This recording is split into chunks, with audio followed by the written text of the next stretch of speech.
ಹರೇ ಕೃಷ್ಣ. ಇವತ್ತಿನ ಶ್ಲೋಕ ಮೊದಲನೇ ಅಧ್ಯಾಯದ 3ನೇ ಶ್ಲೋಕವನ್ನು ಚರ್ಚಿಸೋಣ.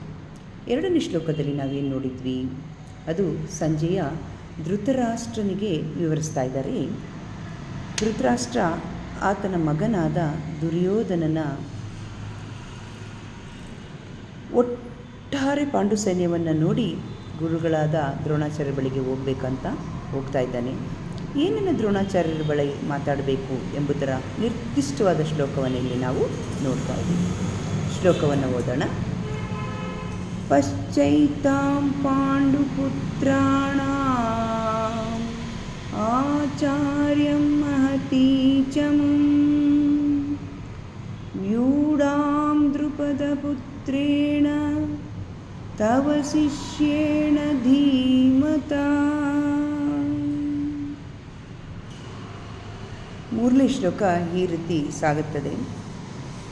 ಅಂದರೆ ಇಲ್ಲಿ ನಾವು ದುರ್ಯೋಧನನ ಒಂದು ರಾಜತಾಂತ್ರಿಕತೆಯನ್ನು ನಾವು ವ್ಯವಹಾರವನ್ನು ನೋಡಬಹುದು. ಇಲ್ಲಿ ಹೇಳ್ತಾ ಇದ್ದಾರೆ, ಓ ಆಚಾರ್ಯ, ಓ ಗುರುಗಳೇ, ಪಶ್ಚೈತಾಂ ಮಹತೀಂ ಚಮುಂ. ಪಶ್ಚೈತಾಂ ಅಂದರೆ ನೋಡಿ, ಇಲ್ಲಿ ಮಹತೀಂ ಚಮುಂ ನಿಮ್ಮ ಮುಖ್ಯವಾದಂಥ ಒಂದು ಮಿಲಿಟರಿ ಸೈನ್ಯ ಇಲ್ಲಿ ನಿಂತಿದೆ. ಎಷ್ಟು ಅದ್ಭುತವಾಗಿ ಅದನ್ನು ಸಿದ್ಧಪಡಿಸಿದ್ದಾರೆ. ಅದನ್ನು ಪಡಿಬೇಕಾಗಿರುವುದು, ಸಿದ್ಧಪಡಿಸಬೇಕಾಗಿರುವುದು ಏತಕ್ಕಾಗಿ ಸಿದ್ಧಪಡಿಸಿದ್ದಾರೆ. ಈಗ ದ್ರೋಣಾಚಾರ್ಯ ಕೇಳ್ತಾ ಇದ್ದಾರೆ, ಯಾರು ಸೈನ್ಯ ದುರ್ಯೋಧನ? ಯಾರ್ದು ದುರ್ಯೋಧನ?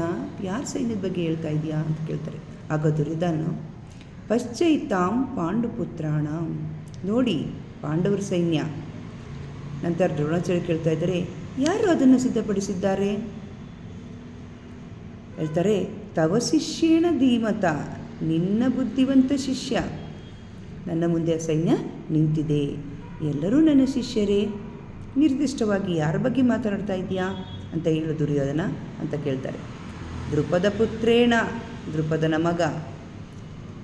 ಇಲ್ಲಿ ಬಹಳವಾದಂಥ ಒಂದು ವಿಷಯಗಳನ್ನು ನಾವು ಇಲ್ಲಿ ಚರ್ಚೆಯನ್ನು ಮಾಡಬಹುದು. ಅದರಲ್ಲಿ ಕೆಲವೊಂದು ಅಂಶಗಳನ್ನ ಚರ್ಚಿಸೋಣ. ಮೊದಲನೇ ಪ್ರಶ್ನೆ, ಯಾತಕ್ಕಾಗಿ ದ್ರೋಣಾಚಾರ್ಯರ ಬಳಿ ದುರ್ಯೋಧನ ಬಂದಿದ್ದಾನೆ?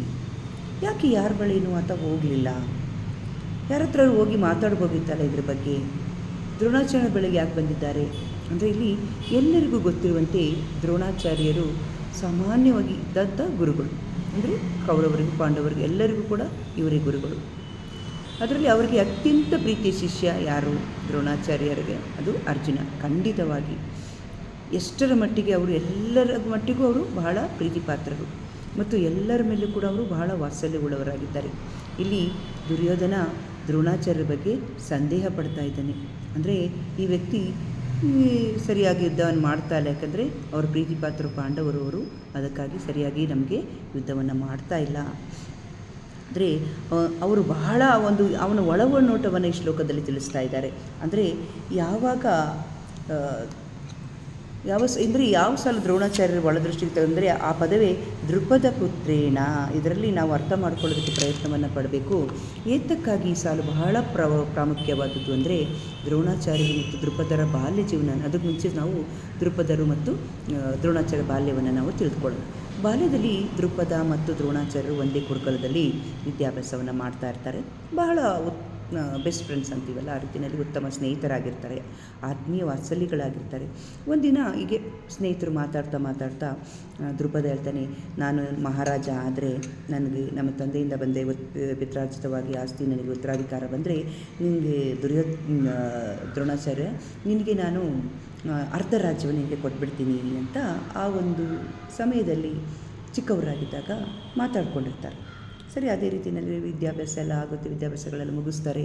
ಆನಂತರ ಅವರ ವಿದ್ಯಾಭ್ಯಾಸಗಳು ಮುಗಿಸ್ಕೊಂಡು ಬಹಳಷ್ಟು ವರ್ಷಗಳ ನಂತರ ಮದುವೆ ಆಗುತ್ತೆ. ಒಂದು ಕಡೆ ದ್ರುಪದ ಮಹಾರಾಜ ತನ್ನ ತಂದೆಯಿಂದ ಉತ್ತರಾಧಾರ ಪಡ್ಕೊಂಡು ಆಳೋದಕ್ಕೆ ಶುರು ಮಾಡ್ತಾರೆ.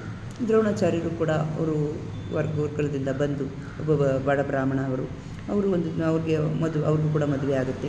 ಒಂದು ದಿನ ಅವರು ತನ್ನ ಮಗು ಅಳ್ತಾ ಇರ್ತದೆ, ಅದಕ್ಕೆ ಹಾಲು ಕೂಡ ಕೊಡೋದಕ್ಕೆ ಅವ್ರಿಗೆ ಶಕ್ತಿ ಇರಲ್ಲ, ಅಥವಾ ಕಡು ಬಡತನ. ಮಗುವಿಗೆ ಹಾಲು ತಂದು ಕೊಡೋದಕ್ಕೂ ಅವ್ರಿಗೆ ಅಶಕ್ತರಾಗಿರ್ತಾರೆ. ಅವ್ರಿಗೊಂದು ಯೋಚನೆ ಬರ್ತದೆ, ನೆನಪಿಸ್ಕೊಳ್ತಾರೆ, ಅವತ್ತು ನನ್ನ ಆತ್ಮೀಯ ಗೆಳೆಯ ನನಗೊಂದು ಮಾತನ್ನು ಕೊಟ್ಟಿದ್ದಾನೆ. ಸರಿ, ಹಾಗಾದರೆ ಹೋಗಿ ನನ್ನ ಸ್ನೇಹಿತನನ್ನು ಕೇಳೋಣ. ನಾನು ಹೋಗಿ ನನಗೆ ಅರ್ಧ ರಾಜ್ಯ ಏನು ಬೇಡ, ನನಗೆ ಅಂತ ಕೇಳೋದು ಬೇಡ. ಅರ್ಧ ಸಾಮ್ರಾಜ್ಯ ತೆಗೆದುಕೊಂಡು ನಾನೇನು ಮಾಡಲಿ, ಆದರೆ ನನಗೊಂದು ಹಸುವನ್ನಾದರೂ ಕೊಡಲಿ, ಕೇಳೋಣ ಅಂಥೇಳಿ ಬಹಳವಾದ ನಂಬಿಕೆಯಿಂದ ಅವರು ಏನು ಮಾಡ್ತಾರೆ, ಅರಮನೆಗೆ ಹೋಗ್ತಾರೆ. ಅರಮನೆಗೆ ಹೋಗಿ ಅಲ್ಲಿ ದೃಪದನನ್ನು ಭೇಟಿಯಾಗಿ ಮಹಾರಾಜ ಓ ಸ್ನೇಹಿತ ಅಂತ ಉದ್ದೇಶಿಸಿ ದ್ರೋಣಾಚಾರ್ಯರು ದೃಪದನನ್ನು ಕರೀತಾರೆ. ದೃಪದ ಮಹಾರಾಜನಿಗೆ ಬಹಳ ಕೋಪ ಬರುತ್ತೆ. ಆಗ ಹೇಳ್ತಾನೆ, ಸ್ನೇಹ ಅನ್ನೋದು ಇಬ್ಬರು ಸಮಾನರಾಗಿದ್ದಾಗ ಮಾತ್ರ, ನೀನು ನನ್ನ ಸಮ ಇಲ್ಲ, ಇಲ್ಲಿಂದ ಹೋಗು ಅಂತ ಹೇಳಿ ಬಹಳ ಉದ್ದತ್ತವಾದಂಥ ಒಂದು ಅವಮಾನವನ್ನು ಆಗುತ್ತೆ ದ್ರೋಣಾಚಾರ್ಯರಿಗೆ. ದ್ರೋಣಾಚಾರ್ಯರಿಂದ ಬಂದುಬಿಡ್ತಾರೆ. ಹೇಗೋ ಪಾಂಡವರಿಗೂ ಕೌರವರಿಗೂ ಅವರು ಯುದ್ಧ ಕೌಶಲ್ಯವನ್ನು ತರಬೇತಿಯನ್ನು ಕೊಡ್ತಿರ್ತಾರೆ. ಆಗ ಶಿಷ್ಯರು ಕೇಳ್ತಾರೆ, ಏನಾಯಿತು ನಿಮಗೆ ಅಂತ. ಆಗ ಕೌರವರು ಇದನ್ನೆಲ್ಲ ತಿಳ್ಕೊಂಡು ನಾವು ಹೋಗಿ ಬುದ್ಧಿ ಕಲಿಸಿ ಬರ್ತೀವಿ ಅಂತೇಳಿ ಕೌರವರು ತಮ್ಮ ಸೇವೆ ತೆಗೆದುಕೊಂಡು ಹೋಗ್ತಾರೆ. ದೃಪದನ ಅವರು ಕೂಡ ದೃಪದ ಜೊತೆ ಯುದ್ಧ ಮಾಡಿ ಘೋರವಾದ ರೀತಿಯಲ್ಲಿ ಸೋಲನ್ನು ಅನುಭವಿಸಿ ಬರ್ತಾರೆ. ಕೌರವರು ಬಂದ ನಂತರ ಪಾಂಡವರು ಅರ್ಜುನನ ಮುಂದಾಳತ್ವದಲ್ಲಿ ನಾವು ಹೋಗ್ತೀವಿ ಇವತ್ತು ಅಂತೇಳಿ ಬಹಳ ಚೆನ್ನಾಗಿ ಚಾತುರ್ಯದಿಂದ ಅರ್ಜುನ ಮತ್ತು ಪಾಂಡವರು ಸೇರಿ ದೃಪದನನ್ನು ಸೋಲಿಸ್ತಾರೆ. ಕೇವಲ ಸೋಲಿಸಿದ್ದೇ ಅಲ್ಲದೆ ದೃಪದನನ್ನು ಪ್ರಾಣಿ ಥರ ಕಟ್ಟಿ ಹಾಕಿ ದ್ರೋಣಾಚಾರ್ಯ ಪಾದಗಳ ಬಳಿಗೆ ತಂದು ಹಾಕ್ತಾರೆ. ಆನಂತರ ದ್ರೋಣಾಚಾರ್ಯ ಏನು ಮಾಡ್ತಾರೆ, ದ್ರೋಣಾಚಾರ್ಯ ಹೇಳ್ತಾರೆ, ನನಗೆ ಈಗ ಅರ್ಧ ರಾಜ್ಯ ಬೇಕು. ಅರ್ಧ ರಾಜ್ಯವನ್ನು ತೆಗೆದುಕೊಳ್ತಾರೆ, ದೃಪದನನ್ನು ಬಿಡುಗಡೆಗೊಳಿಸ್ತಾರೆ.